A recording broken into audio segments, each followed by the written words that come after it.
Hiya. I have a question for you today. Say when the owners come into your practice with their pet and something is wrong, and you now take the history, you're really thorough, what happened, what's going on, how long, and so on. You examine the animal, starting at one end, ending at the other, and then you kind of now start getting ideas in your head like, what could it be? What diagnostic test do I need to take? And now you have to speak to the owners about what the possibilities are. What could it be? What could you possibly do now? How can I help you, right? And big part of that is now you have to tell them how much is this gonna cost.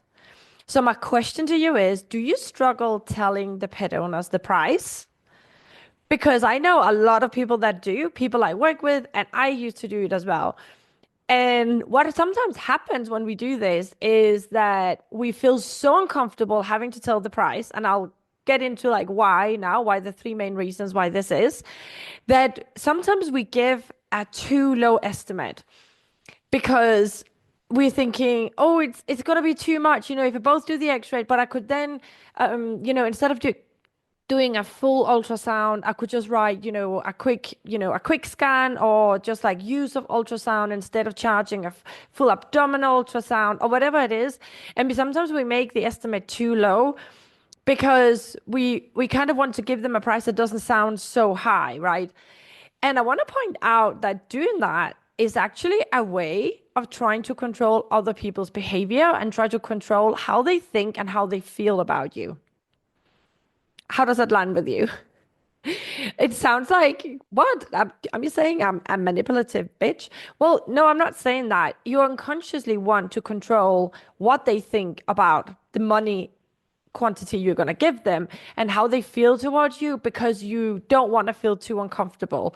I mean, let's be honest, how happy are we when they come in and it seems like it's going to be something incredibly complicated? I remember once there was a dog coming in that had a stick or bone or something stuck between its molars, when they have like a stick stuck or bone up against the hard palate.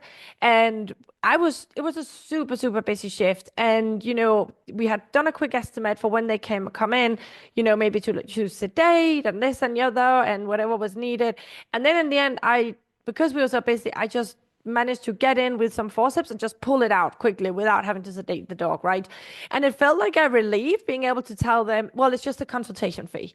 No surgery, no sedation, no, extra costs. It's all just the consultation fee. I did a huge service and it was like very powerful and dramatic. I helped the dog then, and I managed to do it cheaply. There's a bit of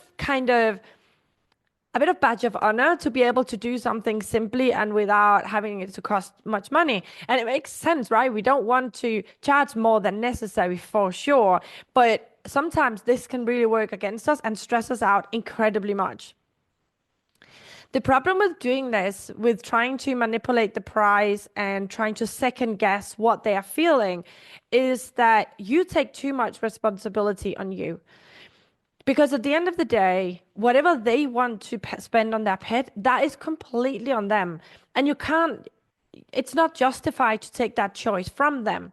I remember my first boss in Spain, she tended to do and I think I've mentioned this before. So when I was in vet school, I keep like jumping from thing to thing, but you'll get it. When I was in vet school in Copenhagen, one of the last things we had was like 1 hour class about how to handle clients, which was very useful and would have been so much more useful had we had like 50 hours more of those, but hopefully that's in the future. And she said, like, X-ray the bloody pet. Don't X-ray the client's wallet because you just don't know, right?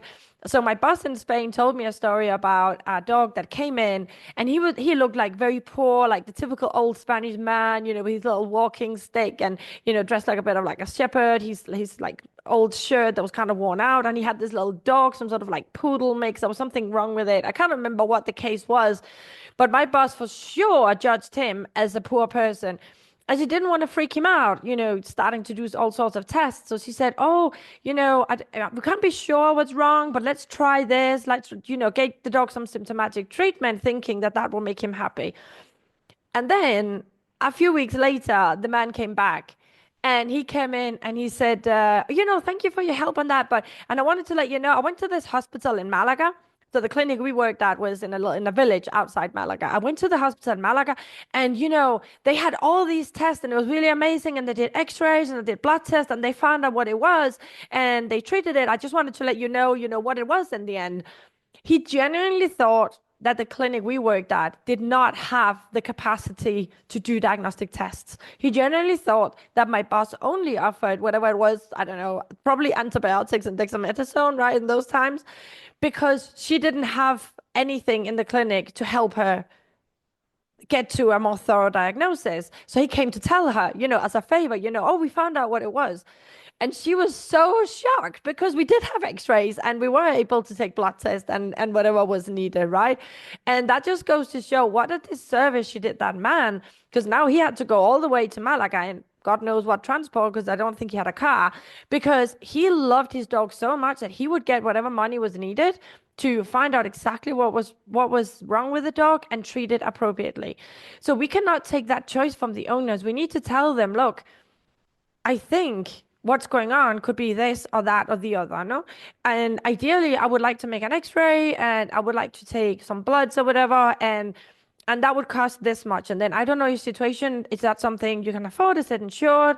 Because otherwise, what we can do is this, this, and that. So you give them various options. You don't corner them with like, this is gold standard and it's this, oh, nothing, right?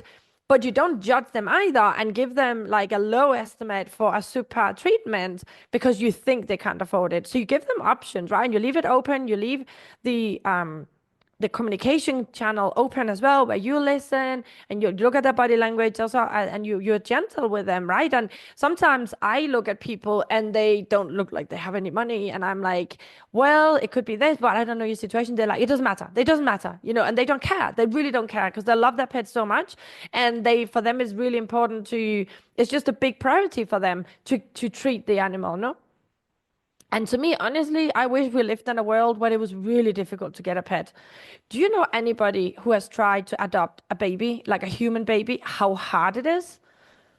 Imagine if we didn't have all these dogs and cats being thrown into shelters right, left, and center. Imagine if, in order to have an animal, you had to spend so much money and it would be so difficult. I am sure that most pet owners would insure them then, right? Because now you have gone through all this to get your pet. Well, you want to make sure that if something happens to the bloody thing, you can actually treat it, right? Because you have spent so much time, effort, and money on it. And I think one of the problems probably is that people can get a cat for free, and then not only do they get it for free, but they see themselves as heroes because I rescued this cat, so why should I now pay for it? No, there's a lot of psychology going in there that I don't want to go into because that's not our problem at the end of the day. Anyway, the three main reasons I want to go into, like why you're worried actually and why you don't want to tell them the price, because there's a second layer under this, right? We think, oh, it's just uncomfortable and they're maybe not going to like me, whatever. But there's actually three reasons that are under this that might make us hesitate before we give an estimate and give a lower estimate and struggle to charge for our services. The first one is if I tell them an estimate that's too high, they're going to back out, they're not going to want to do it, and I'm not going to be able to treat and diagnose this pet correctly. So, for example, let's say you have a vomiting dog and you really want to hospitalize it because it's not doing too well. You want to do x-rays, ideally a scan, and you want to do bloods. And you look at the estimate, and let's say it comes out at, I'm just throwing numbers in the air, £2,000 to do this. And you're thinking, but if I tell them it's going to be that much, then they're not going to want to do it. So, for example, realistically, if you have an animal that has gastroenteritis and is very, very sick, I mean, 24 hours of hospitalization are rarely going to do it, right? Like, ideally, it's going to be 40 hours, 72 hours if they're really sick or maybe they've got power or whatever. But I catch myself doing this where I then estimate for 24 hours for hospitalization, because I know that 48 hours is going to bring more money on top, no? And I charge for medication maybe only until tomorrow, right? In the estimate. And then I say, and then let's see what happens. Because I worry that if I give them the full realistic price of probably 3 days of treatment, then they're not going to want to do it. And if they don't want to do it, then I can't do my job properly. I will feel like I failed. I feel like I failed my patient, and it's not going to be the best for the pet. But in reality, we are lying to these people. We are not telling them the full price, what it's going to cost them. And they need to know because if their rent and their food and their kids, I don't know, Christmas presents, whatever it is gonna, not be able to get paid because now we have kind of pushed them into a situation where now the dog is hospitalized. We told them it was going to be 2,000 and they're like, okay, we can just make it if we don't do this and we don't do that and we don't have any Christmas tree or whatever it is, like we drive very little, we just share the car, we don't use both cars, we can, whatever it is they think they can get 2,000 from. But in reality, you deep down know it's going to cost them 3,000 at the end of the day because you're going to have to repeat the X-ray to see, has whatever it is moved on. You might have to repeat the ultrasound because what is there still, peristaltism, has it gone ileus? And we are lying to them when we're giving them an estimate that's too low because realistically, it's going to be more at the end. And let's say now that you're giving them an estimate for 2,000, the animal stays in, and now you have to add in, say, ondansetron, because it won't stop vomiting, and you just need to stop that nausea now, and you hadn't estimated ondansetron because it's a very expensive thing if it's a big dog, right? It's an expensive medication, and now you're adding like 150 on top, and then you do have to repeat the ultrasound and this and the other, and then you find yourself either landing them with this big bill at the end, which is going to be a lot of pressure for them because we don't know where they're getting the money from. I mean, I personally would struggle to like just pull 2,000 pounds out of my pocket because I have all my money allocated in different, buckets, what I'm going to use them for. And I need to know before I get into a situation how much it's going to cost. Like my dream is to buy a Tesla. Well, I'm not just going to turn up and buy the Tesla without knowing how much it's going to cost first, right? And it's the same with this because as a vet, as in general, we work in a business and you can't just throw treatment at someone and lie about them to them about how much it's going to cost. So the other end of it is if you then feel really bad, which I think a lot of us do, you feel really bad because you're like, oh my God, this is going to be more than I estimated because you estimated too low, maybe subconsciously. And then you start not charging. I'll just do a sneaky x-ray. Oh, well, I won't charge them for the second ultrasound. Oh, I had a vial open anyway. I won't charge this, and then you start like undercharging and not charging for your services. And this is a double-sided weapon as well, because first of all, if it's your own clinic, you're gonna suffer. Like I suffered. Like I was really struggled to pay my bills, right? Because I wasn't charging probably for my services. If you work for someone else, being a corporate, whatever it is, you are almost stealing from them, right? Because you are not charging for the stuff you're doing. But you need to, like, they're paying you a salary if you're doing your job. You can't be doing it for free. We're not a charity unless you're working for a charity, of course. Then it's different. And the other side of it is if you don't charge everything, then they may have friends or whatever, and they tell them, oh no, we had a dog hospitalized for whatever, and it was 2,000. And then maybe they go to another clinic or somebody comes to your hospital that maybe look rich, and now you charge everything, and suddenly the same service costs 500 to £1,000 more because now you do charge everything, or maybe another vet that works in your clinic charges everything and you don't. See what I mean? So there's a lot of consequences of doing this. And this is all because, like, what if they don't choose the right thing? The second thing you might worry about is what are they going to think about you? Because prices have gone up so quickly, because due to two things, right? Inflation has never actually been updated so inflation has happened, but it's not happened within the veterinary industry for a long time because a lot of us were independent practices and we felt a bit bad about it. So for example, in Spain, this is crazy, but I think it was in 2012, whenever it was, that the Spanish government decided that veterinary care was no longer defined as healthcare. What does this mean? So up till that year, we had charged a VAT of, like retention of 8% on the bills towards people. Anything that was decided healthcare, so any consults and surgeries had an 8% VAT, and anything maybe like grooming or selling of food and stuff like that, that had like the normal VAT, which was 21%. Now, when they then decided that veterinary care was no longer defined as healthcare, it was a luxury, suddenly everything had a 21% VAT, which means all the prices should have gone up 13%. And some vets turned around and said, we can't do that to our clients. We're just gonna swallow that 13% ourselves. Oh my God, that is crazy, right? Because you still have to pay the government that money, but you're not taking it from the clients.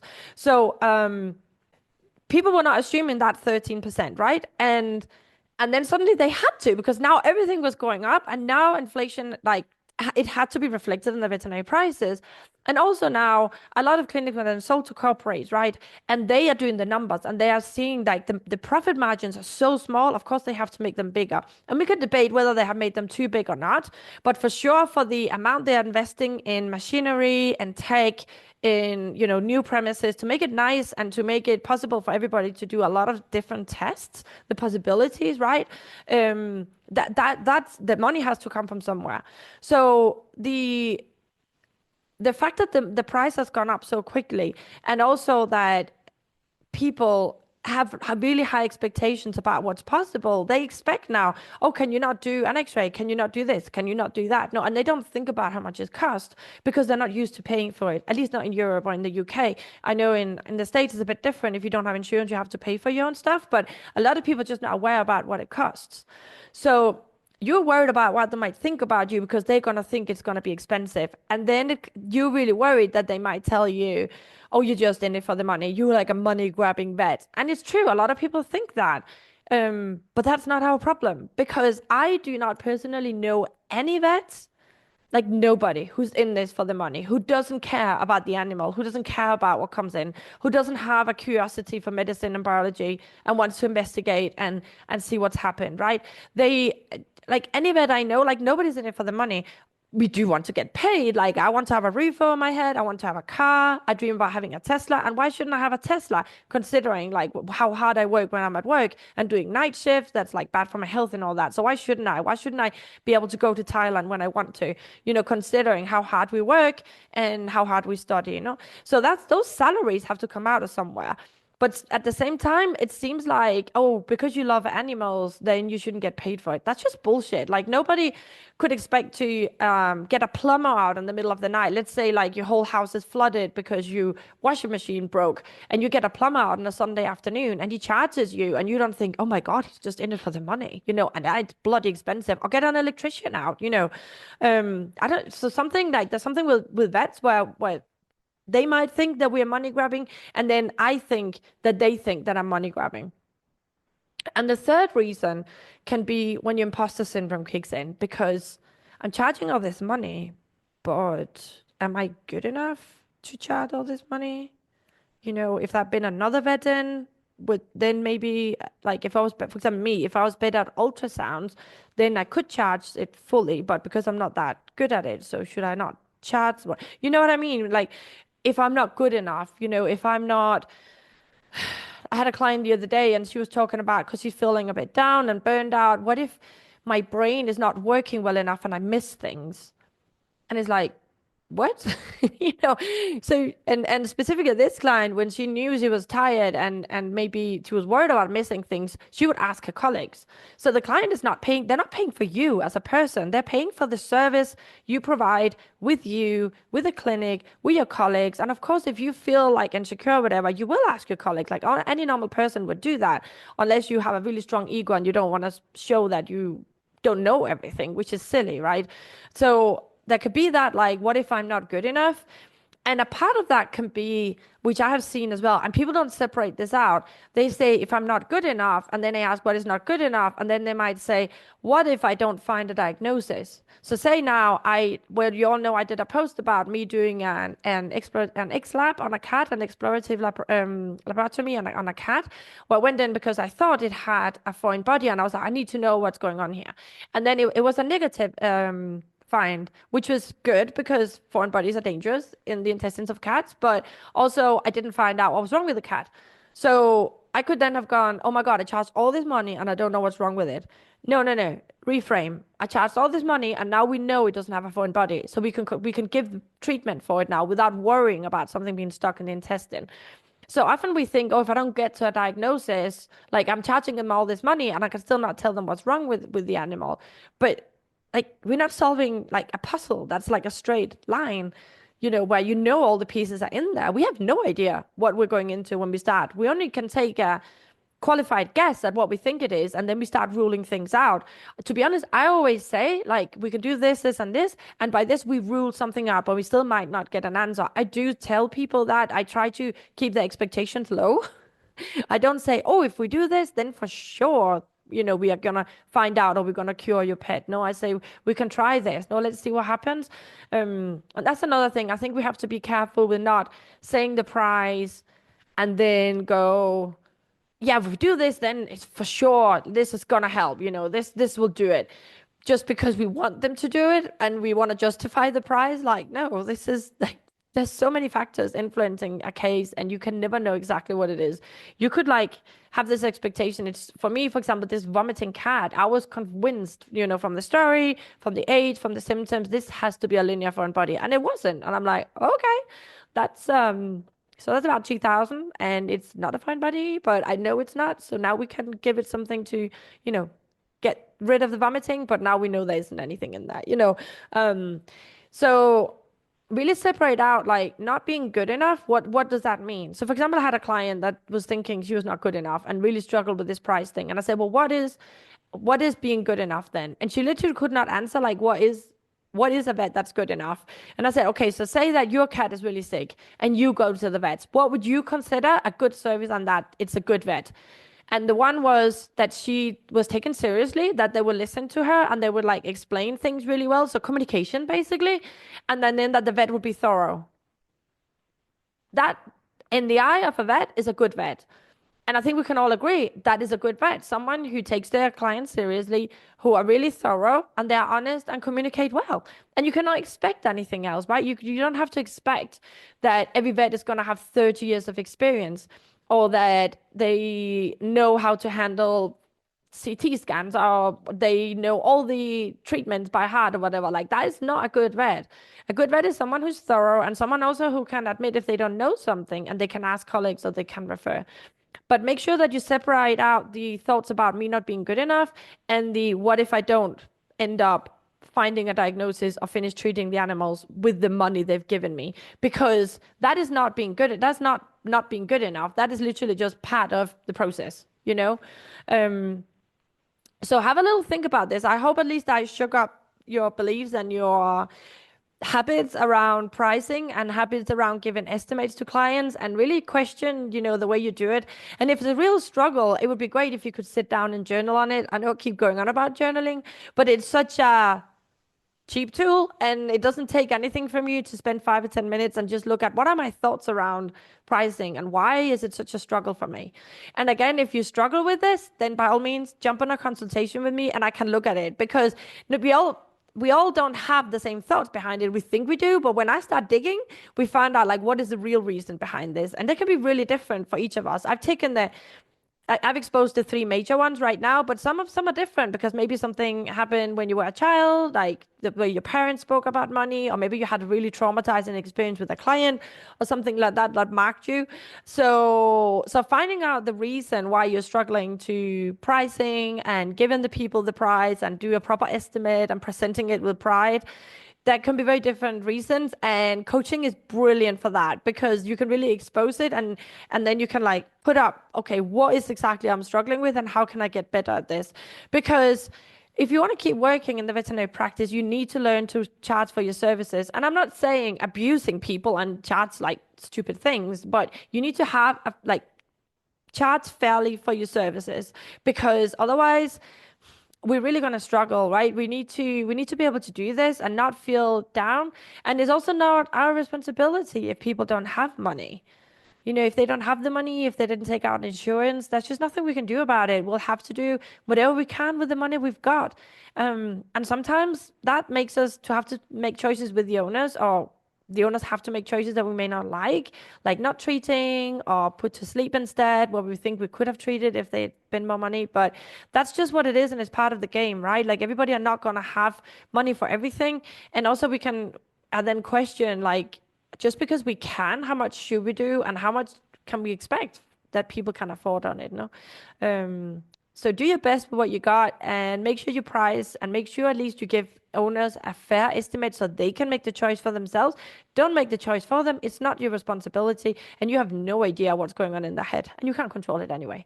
And I'm here for you. If you want help, jump on a console. The link is in the show note. And I love chatting to you all and hear all the different versions of like why this is so difficult for us. Take care. Have a great week. Bye.